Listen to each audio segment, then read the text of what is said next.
In the fragmented landscape of 9th century Norway, a saga was about to unfold. The land was a patchwork of petty kingdoms, each ruled by a local chieftain or king. Among these rulers was Halfdan the Black, a shrewd and ambitious king in Vestfold. His son, Harald, was born into this world of shifting alliances and constant, low-level warfare. From a young age, Harald displayed a fierce determination that set him apart from his peers. Upon his father's death, Harald inherited the kingdom of Vestfold, a domain of rich farmland and strategic coastline. But Harald's ambition stretched far beyond the borders of his small realm. Legend tells of his proposal to Gyda, the daughter of King Eirik of Hordaland. She famously refused his hand, declaring she would not marry him until he was king of all Norway. Gyda's audacious challenge did not anger Harald. Instead, it ignited his resolve. Made a solemn vow, a pledge that would become legendary throughout the north. He swore he would neither cut nor comb his hair until he had subdued all of Norway.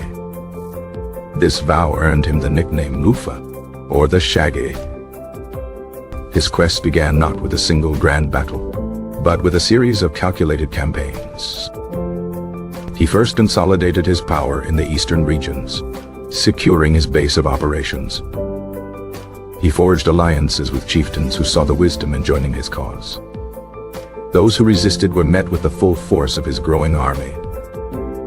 The petty kings of the interior, secure in their mountain valleys, underestimated his reach. Harald's forces moved with surprising speed, navigating the treacherous terrain. One by one, the inland kingdoms fell, their rulers either swearing fealty or perishing in battle. With each victory, his reputation grew, attracting more warriors to his banner. His army was not just a band of raiders, it was a disciplined and loyal fighting force. He established a system of jarls, or earls, to govern the conquered territories in his name.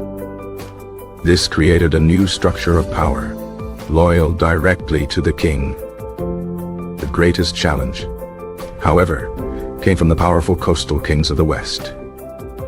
These were sea kings, their power rooted in their formidable longship fleets.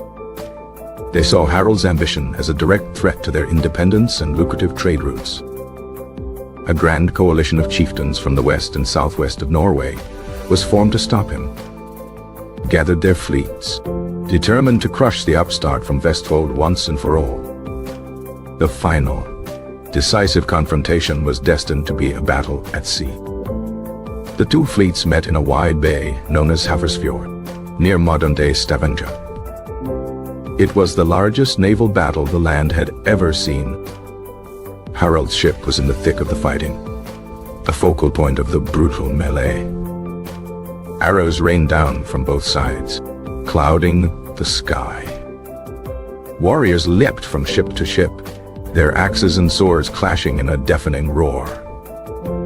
The sea around the ships turned red with the blood of the fallen. Harald's discipline and the unwavering loyalty of his men began to turn the tide. The coalition, a loose alliance of rivals, began to fracture under the relentless pressure. One by one, the enemy kings were slain or forced to flee. The Battle of Hafrsfjord was a resounding victory for Harald. With this single, brutal stroke, he had broken the back of all organized resistance. Norway, for the first time, was united under a single monarch. True to his word, Harald finally had his long, shaggy hair cut and combed. From that day on, he was known as Harald Fairhair. He sent for Gyda, the woman whose challenge had set him on his path. She agreed to marry him, and they had several children together. Harald's reign was not without its challenges. Many of the defeated chieftains and their followers refused to accept his rule. They fled west over sea, settling in the Orkney Islands, Shetland, and Iceland. These exiles would continue to raid Norway's coasts for years to come. Harald had to build a strong navy to defend his new kingdom from these external threats. He also implemented a new system of taxation to fund his government and military. This was unpopular with many of the fiercely independent farmers and landowners. Harald's rule was often harsh, but it brought a level of peace and stability the land had never known. He established royal estates throughout the country, solidifying his control. The old system of petty kings was replaced by a centralized monarchy. He had many wives and a vast number of sons, which would later cause succession problems. Each son was ambitious, a trait inherited from their powerful father. As Harald grew older, he began to delegate power to his favorite sons. He named Eirik Bloodaxe as his heir and high king. Other sons were made sub-kings, ruling over different parts of the kingdom. This arrangement was inherently unstable and sowed the seeds of future conflict. Harald Fairhair ruled for over 50 years, a remarkable feat for the era. He died of old age around the year 932, leaving behind a transformed nation.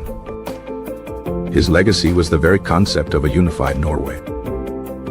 Though his kingdom would fracture and be reunited several times after his death, the idea he established never died. He is remembered as the founding father of the nation, the first king of Norway. His story, a blend of history and legend, continues to inspire. The unification was a brutal process, forged in fire and blood. Harald's ambition was the catalyst for immense change across the Scandinavian world. He introduced a feudal-like system previously unknown in Norway. The power of the old, independent chieftains was permanently broken. His court at Avaldsnes became the political center of the new kingdom. He promoted trade and established safer coastal routes by suppressing local pirates. The sheer number of his offspring created a complex and dangerous web of succession. Eirik Bloodaxe's designation as heir was not accepted by all his brothers. The conflict between his sons would plunge Norway into civil war after his death. Harald's final years were spent trying to manage the rivalries he had created. He had united a land, but he could not unite his own family. His life was a testament to the power of singular, unwavering will. The sagas written centuries later would embellish his tale, adding layers of myth. Yet, at its core, the story is one of political consolidation and military might. The unification led to the first major wave of Norwegian colonization of Iceland. Harald's tax policies were a primary driver for this exodus. He transformed the role of a king from a tribal leader to a sovereign ruler. His personal god, the herd, became the nucleus of the Norwegian royal army. The legacy of Hafrsfjord echoed through generations, a symbol of national birth. Harald's methods were often tyrannical, seizing land and property from his opponents. He understood that power grew from controlling the land and its resources. The unification was not a popular movement, but a conquest from above. His long reign provided the necessary time for these new structures to take root. The story of his vow remains a powerful metaphor for dedication to a goal. He ruled from a position of overwhelming military superiority. His actions inadvertently led to the creation of a new Norse society in Iceland. The unification of Norway was Harald Fairhair's singular, life-defining achievement. His name is forever etched into the foundation of the Norwegian nation. The process of unification was a long and arduous journey. Harald's strategic mind was his most effective weapon. He skillfully played his rivals against one another. Coastal regions, with their access to trade and sea power, were the ultimate prize. The coalition against him represented the last stand of the old order. The sheer scale of the Battle of Hafrsfjord was unprecedented. After the battle, The western coast lay open to him. The act of cutting his hair was a deeply symbolic moment. His marriage to Gyda was a political union as much as a personal one. Governing the vast, rugged territory of Norway proved a difficult task. He had to create a new class of administrators loyal only to him. The flight of his opponents created new enemies abroad. Harald's reign marked a definitive end to the old Viking way of life within Norway. His many sons, each a prince in his own right, were a constant source of internal strife. Eirik Bloodaxe earned his name by allegedly killing several of his half-brothers. Harald grew weary of the endless squabbling in his old age. His death was the signal for the conflicts he had suppressed to erupt once more. The foundation he laid, however, was strong enough to be rebuilt upon.